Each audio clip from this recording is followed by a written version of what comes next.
Eh bien salut à toi, bienvenue sur cette toute nouvelle vidéo. Aujourd'hui on se retrouve pour la correction de l'exercice numéro 108 de la banque orale CCNP. Excusez-moi pour cette qualité pas ouf, c'est pas grave, vous n'êtes pas là pour ça. Donc c'est parti, je vous ai mis l'exercice, un exercice de probabilité assez calculatoire. Donc j'espère que je ne vais pas vous perdre dans mes calculs. Déterminer la loi de x. Donc déjà on remarque que x est égal... excusez-moi, pas x, on va prendre y pour le début. Y est égal à j avec j appartient à grand N, est une partition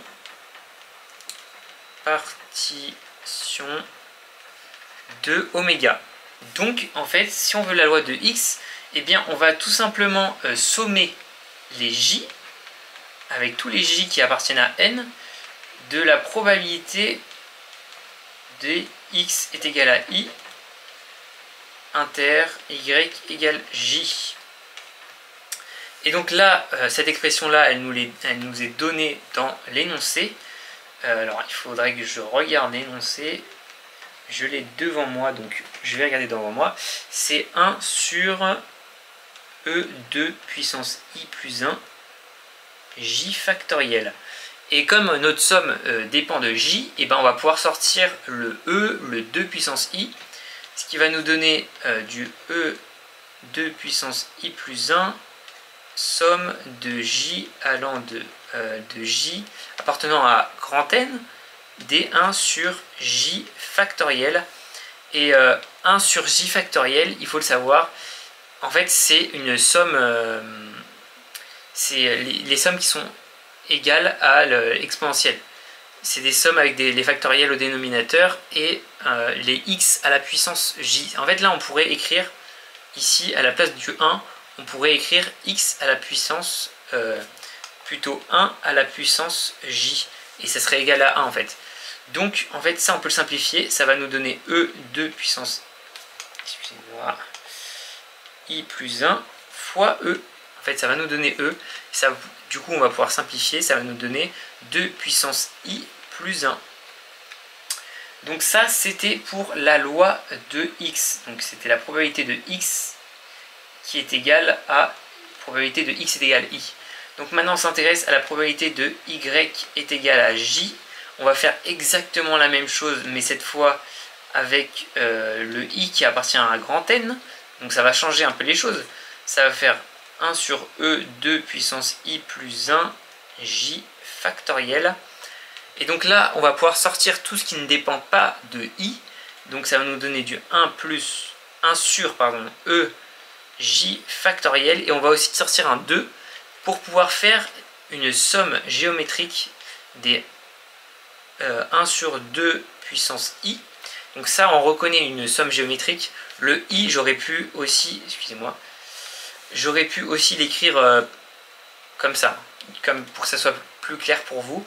Donc cette somme géométrique ici, elle est égale à 1 sur 1 plus 1 demi. Et ça, en fait, c'est égal à 2. Et donc, ce 2, il va se simplifier avec le 2 qui est au dénominateur au-dessus. Et donc, on va obtenir 1 sur e j factoriel. Donc ça, c'est la loi de y. Donc, qu'est-ce qu'on peut remarquer déjà? On peut remarquer que la loi de y, c'est une loi de Poisson. Alors, c'est pas facile à voir parce que on voit en tout cas pas très bien l'exponentielle, le paramètre à la puissance. Mais en fait, c'est une loi de Poisson, excusez-moi, j'arrive plus à parler, de paramètre 1. Donc, en fait, je pourrais l'écrire sous forme de 1 puissance j sur j factoriel. Excusez-moi, là j'ai mis j factoriel, pardon, exponentielle de moins 1 en fait. Et là, vous reconnaissez bien la forme de la loi de Poisson. Donc, on peut écrire y suit une loi de Poisson de paramètre 1. Et vous allez voir, ça va nous être utile pour la suite. La suite, en parlant de ça, on nous demande de prouver que x plus 1 suit une loi géométrique. Donc là, on va se servir de la loi de x qu'on a déterminée précédemment. Donc x plus 1, excusez-moi, est égal à i. La probabilité de x plus 1 est égale à i est égale à la probabilité de x qui est égale à i moins 1. Et donc selon la loi de x qu'on a déterminée précédemment, ça c'est égal à 1 sur 2i.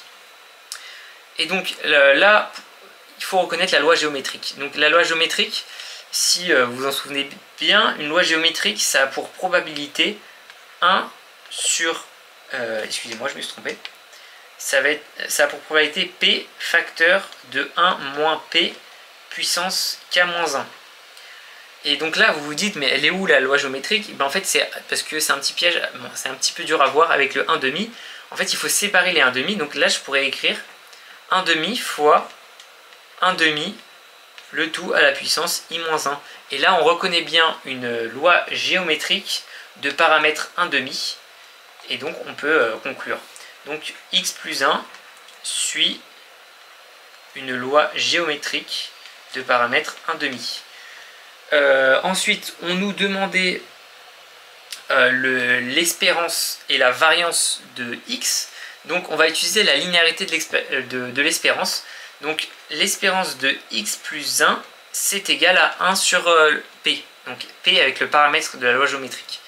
Donc, en fait, c'est égal à 2. Puisque x plus 1 suit une loi géométrique. Donc, je vous rappelle, hein, l'espérance d'une loi géométrique, c'est 1 sur p. Et la variance qu'on va utiliser juste après, c'est 1 moins p sur p au carré. Et donc par linéarité de l'espérance, on va obtenir espérance de x est égal à plus 1 est égal à 2. Donc l'espérance de x est égale à 1.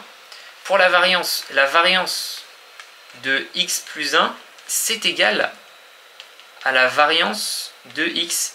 Puisque là, je vous rappelle, hein, la variance de ax plus b, c'est égal à a carré variance de x. Pardon. Et notre a, là, il vaut 1. Donc voilà, notre b, il vaut 1, mais le b disparaît. Donc, variance de x plus 1 est égale à la variance de x. Et donc, selon la formule que je vous ai mis juste là, donc on obtient que 1/2, ça va faire 1/2 sur 1 sur 4.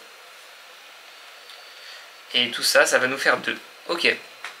Maintenant, on doit déterminer l'espérance et la variance de y. Et ça, c'est la loi de Poisson. Donc la loi de Poisson, elle nous dit, pardon, j'ai mis x, c'est un y. Elle nous dit que l'espérance et la variance d'une variable aléatoire qui suit une loi de Poisson, c'est la même et c'est égal au paramètre. Donc le paramètre, c'était 1. Ok, maintenant on peut passer à la question 3. Question 3, on nous dit les variables x et y sont-elles indépendantes? En fait, on a déterminé la probabilité de x est égale à i et la probabilité de y est égale à j. Et en fait, ces deux probabilités, si vous les multipliez, on obtient bien la probabilité de x égale i inter y est égal j. Donc, les deux variables sont indépendantes. Donc, x et y sont indépendantes. Ok. Dernière question. On doit déterminer P, la probabilité de x est égale à y. Donc, pour déterminer cette probabilité, on va sommer. On va appeler ça...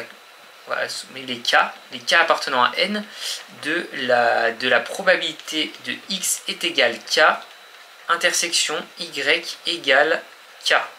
Donc là, il faut que vous voyez la chose. Là, on va s'intéresser au cas où x et y sont égales au même nombre et la somme, elle sert à quoi? Elle sert à prendre tous les nombres en compte. Donc là, c'est la probabilité que x et y sont égales à un nombre k, et ça permet de généraliser sur tous les nombres. Donc la probabilité que x est égal à y. Donc cette expression, on la connaît en fait, c'est l'expression du début, mais avec les i et les j remplacés par des k. Ok. Et donc ça va nous donner 1 sur e, 2 puissance k plus 1, k factoriel. Et donc là, on va pouvoir sortir le e, et on va reconnaître une série qui donne des exponentielles. J'ai oublié le nom, hein, excusez-moi. Je suis vraiment un peu un clown là. Mais vous m'avez compris, c'est les séries avec des factoriels au dénominateur. sur k factoriel. Et donc cette série, ça va nous donner quoi? Elle va nous donner du... Donc e sur 2, ça bouge pas. Ça va nous donner du e puissance 1 demi. Et e puissance 1 demi, alors le e par contre il est au dénominateur, je l'ai mis au numérateur, je suis un peu con. Ici, celui-là il est au dénominateur. Donc là il y a un 1, et là il y a un e, là il y a un e, là il y a un 1. Ok, donc ça c'est égal à 2e, si vous voulez, racine de e. Et donc ça on peut le simplifier en 1 sur 2 racine de e. Et donc on obtient le résultat. Voilà. Donc j'espère que j'ai été clair dans cette vidéo. N'hésitez pas à vous abonner, à lâcher un like. Si vous avez moindre question, n'hésitez pas à la poser dans les commentaires. Passez une excellente soirée, une excellente journée. C'était Genius. Allez,